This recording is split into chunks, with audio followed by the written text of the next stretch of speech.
Ayan guys, itatry ko tong kinataang tulingan. Dito ko siya iinitin na lang sa tiyang ko. Then, ano lang.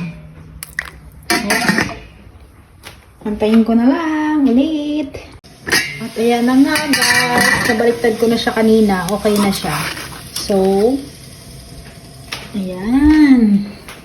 Bubuksan na natin kasi kakain na ako. Alas 9:30 pa lang. Kaya lang hindi ako nag-almusal. At ayan na nga, itatry ko muna yung isa. Yung tulingan.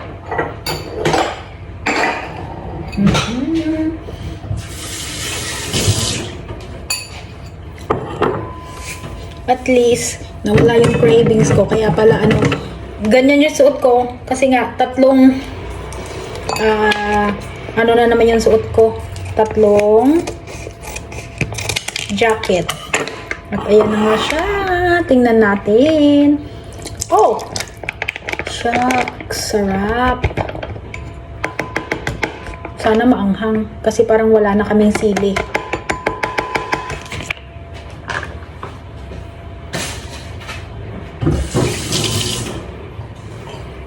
Nako, craving satisfied tayo ngayon.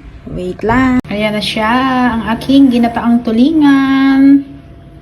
Ito-try na natin. Mauna akong kakain kay Lolo kasi tulog pa naman siya.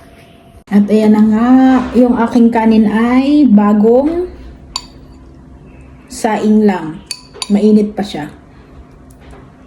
Yun, sobrang nanunuot yung amoy ng suka.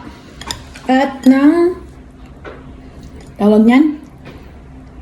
Gata. Wait lang.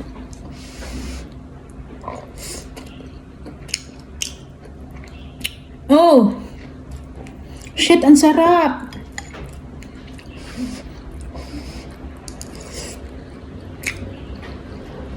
Grabe!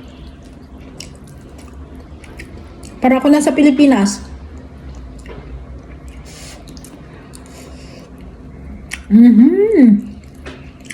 Sobrang sarap.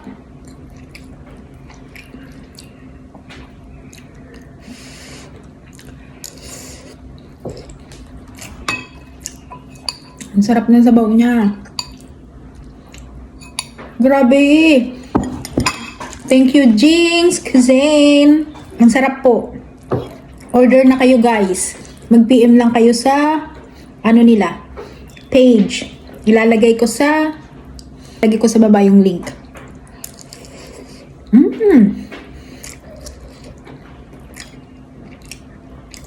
Grabe, the best. Para lang ako nasa Pilipinas.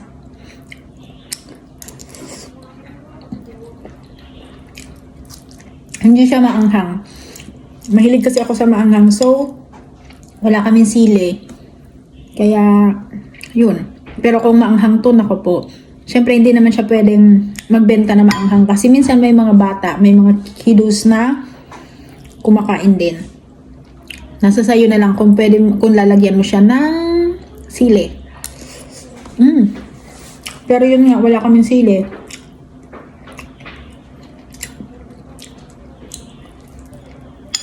Kaya, yan na lang muna. Grabe, the best.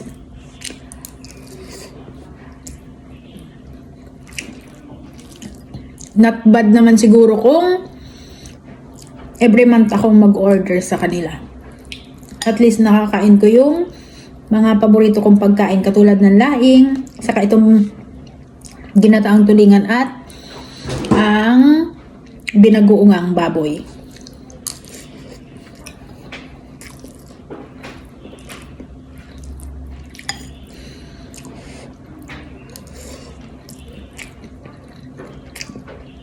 The best talaga.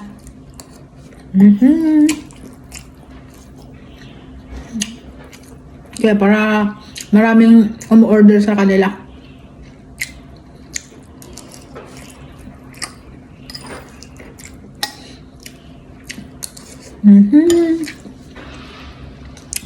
That's all for today's video.